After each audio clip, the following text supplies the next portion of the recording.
All right, so let's do State versus Yirgu Wolde, summons number 2018-77-1214. Can I have appearances, please? Mr. Kratovil, you're appearing. Come on down. Good morning, Judge. Joseph Benedict on behalf of Mr. Wolde. Thank you, Your Honor. Charles Kratovil, pro se. All right, you'll be seated. The prosecutor, Middlesex County Prosecutor's Office has waived their appearance. Mr. Benedict, this is your motion. Let me hear from you.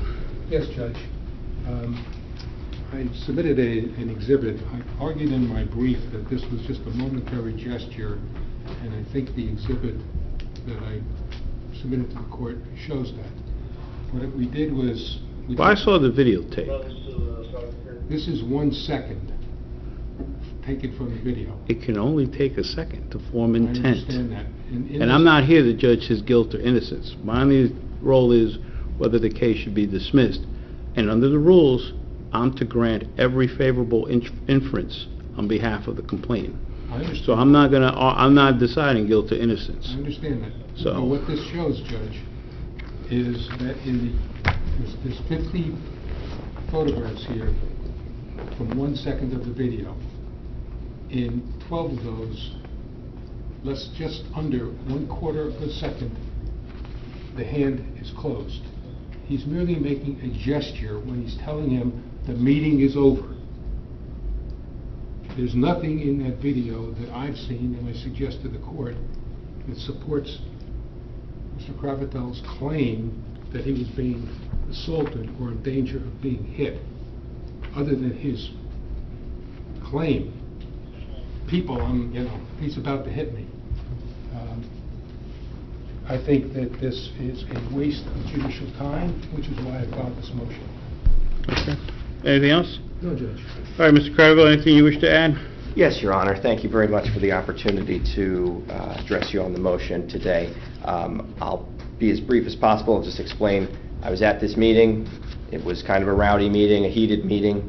After the meeting, I had one question that I wanted to ask the chairman of the board. I recorded the interaction. I asked my question, and at that point, the member of the board took issue with me videotaping and claimed that I was violating the law by doing that. I took issue with that, went back and forth with that board member. The attorney of the board eventually got involved, and at no point did I attempt to begin an interaction with Mr. Wolde until he interjected himself into the conversation for the second time. First, he put his hands near me and said, "Don't get personal," during that first interaction about the videos. And then shortly thereafter, I was questioning the attorney about their legal bills. They have an $18,000 budget, and he had gone way over it, so I wanted to ask how much he had gone over it. I asked, and Mr. Wolde interjected himself and interrupted the questioning, saying the meeting is over. And so after that, I did turn my attention to Mr. Wolde, and I asked him in the politest way possible, how much do you spend on the legal fees for this agency, sir? And his retort was, "I'm not as stupid as you, okay?" And I asked the question for a second time. He pointed his finger at me, said, "Don't even ask me that question, okay?" And I started to ask for a third time, and he approached me, took several steps very quickly towards me, and I'm glad that this is in evidence now, because you can see that, beginning with frame 27, he starts to make a fist, and makes that fist, and it remains a fist just inches from my face on video for 10 frames till frame 37 is when he starts to stop making the fist. And I can just tell you that I truly did fear that he was about to hit me. I believe that I flinched, and perhaps he could have seen the fear in my eyes to some extent, and maybe that's why he backed off and realized he was about to cross a line that he could not uncross. But the real crux of the complaint is based on his own words. When he said, unprovoked, "The meeting is over, so I'll knock you out." I had challenged his decision to come at me and make that fist, I said, don't do that. Don't ever do that again.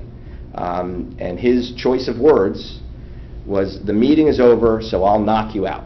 And in all the brief from defense counsel, there was no explanation given for that choice of words other than the typical meaning of knockout, which is to end a fight with a strike that renders the opponent unable to continue fighting.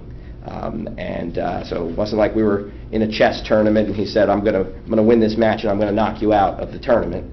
The meaning was clear to everyone and has not been disputed in all of this. And I'll just close by pointing out the statute's very clear and its purpose is very clear, that a person commits a petty disorderly person's offense if, with purpose to harass another, he ... subjects another to striking, kicking, shoving, or other offensive touching, or threatens to do so. So threatening to strike with the purpose to harass clearly fits the definition of the harassment statute as a disorderly person's offense. That's why I filed the complaint. I'll just, I think there was some allusion to the fact that the criminal complaint wasn't filed until 2 months after. I want to be very clear that there were other ways this could have been resolved. My fear could have been absolved if Mr. Wolde had apologized, if he hadn't lied to the media about the interaction, if he had said something that was, hey, I went too far, I shouldn't have done that, I probably wouldn't have taken this step. But indeed, his comments to the Home News Tribune were... Objection. It's irrelevant. It's outside the record. It's outside, not relevant. Fair enough. Just so you know, I did hope that the mayor of New Brunswick would ask him to resign. I did question the mayor of New Brunswick about this. That's irrelevant. Okay. And so nevertheless, when it became clear that he was going to continue to serve in this function, I was going to continue to be coming to the meetings as a reporter. I feared that he would make good on his threat, and I did file a police report in December on the eve of their next meeting, and then followed up with a criminal complaint in January. The December meeting ended up being canceled due to a lack of quorum, but I did file the complaint out of genuine fear that this person was crossing the line and not apologizing for it, not remorseful, not admitting that he had done anything wrong, and perhaps willing to make good on that threat, because he seems to think that once the meeting is over, he's allowed to inflict physical harm on others if he doesn't like their behavior or their questions. So I genuinely was fearful and had little choice but to file this complaint to hold him accountable, and that's why I did it. So unless you have any questions for me, that's... I have no questions. Thank Want you. the last word, Mr. Benjic? The video, I think, speaks for itself, Judge. All right, this matter comes for the court on defendant's motion to dismiss complaint S-2018-77-1214 pursuant to 2C:211, also known as alleging that this is a de minimis infraction. On August 15th, 2017, Mr. Kratovil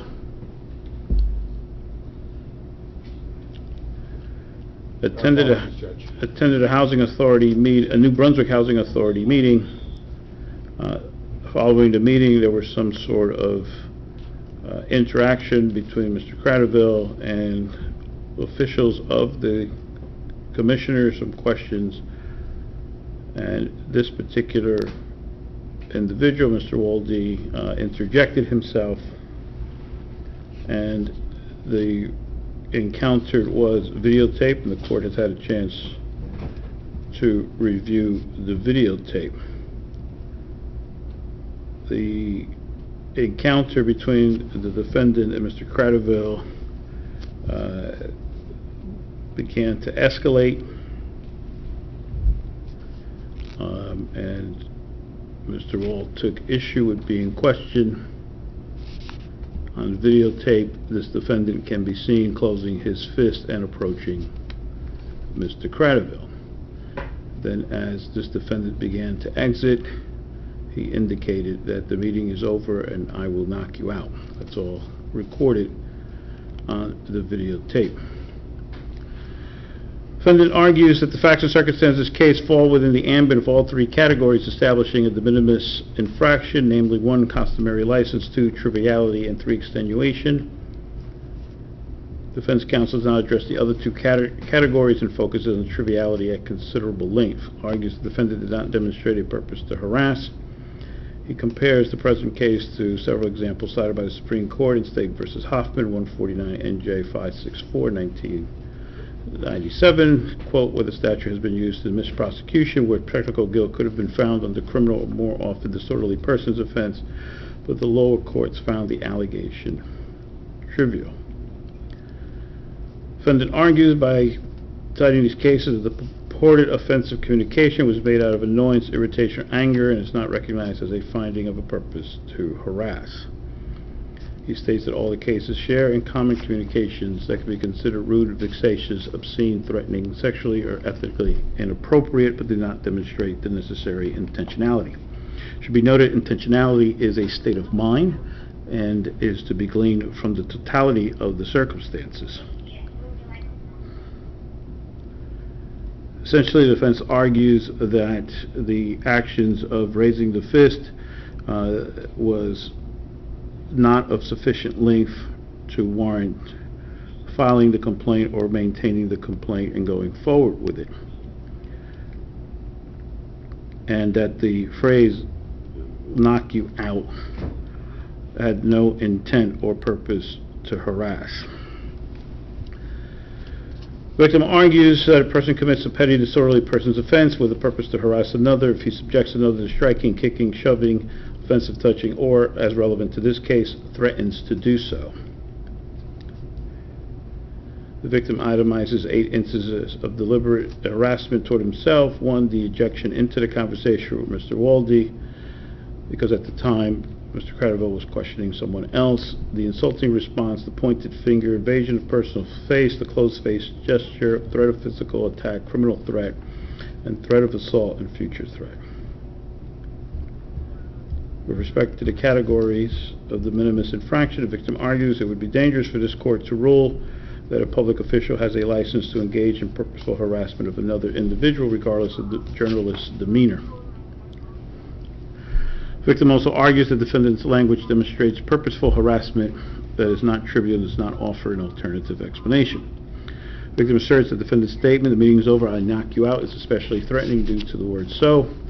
The victim argues that the word "so" exhibits the defendant's belief that he's no longer bound by the requirements of decorum that exist during the public meeting of the housing authority, and that the words "knock out" have no alternative explanation in the context in which they were uttered, other than to indicate a threat of physical contact.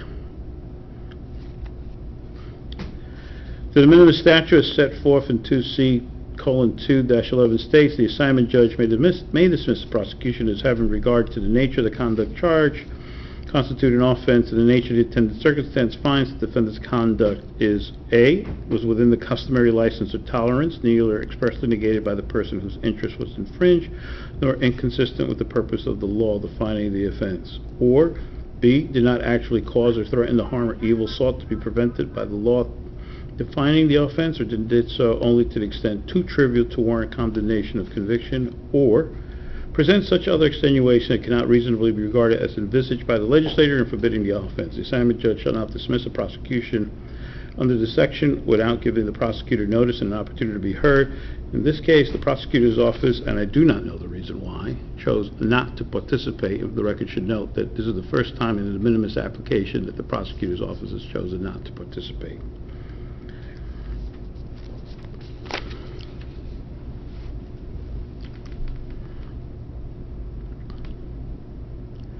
In deciding a de minimis motion, the assignment judge must accept as true the allegations made and view the facts in the light most favorable to the complaint in State v. Cirilli, 216 NJ Super at 231.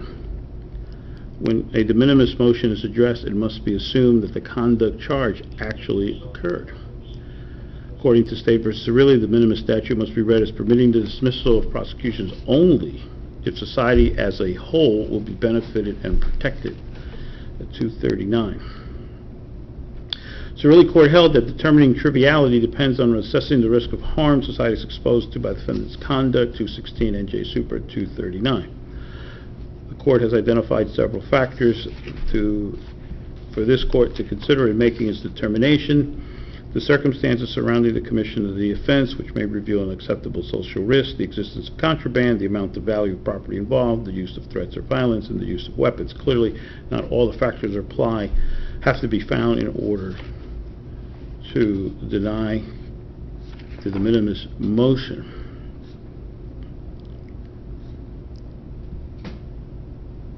In the present matter, this defendant did gesture a closed fist toward Mr. Kratovil and did threaten to knock him out.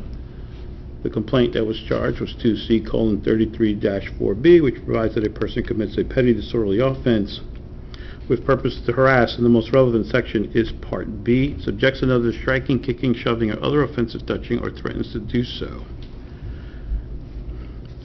In this case, the court has had a chance to review the video and finds that the circumstances surrounding the commission of the offense do reveal an unacceptable social risk, and there was a use of threat or threatened violence. So the court finds that the elements have been met. Court finds circumstances surrounding the commission of the offense reveals defendant's unacceptable risk of using threats and violence, i.e. the gesturing of a closed fist and the use of the words that I will knock you out. That this does not rise to the level of a de minimis action, and so the application will be denied at this time. Judge New Brunswick has recused themselves from handling this case. Who did? New Brunswick Municipal Court. So we need to be assigned to another court. Well, has the application been made to the presiding judge of the municipal court? She gets to make the first call. So I would reach out to Judge Heitman and see what her inclination is. If she needs my counsel, I will do it at that time. But usually the chain of command is you go to the PJ if one of the municipal courts indicates that they're not inclined to hear this case. Your Honor? Yes. One minor correction. The date of the incident was November 15th. I think you said August. If I said August, the record should reflect November. You're right. I did say August. It's November 15th. Thank you, Your Honor. Okay.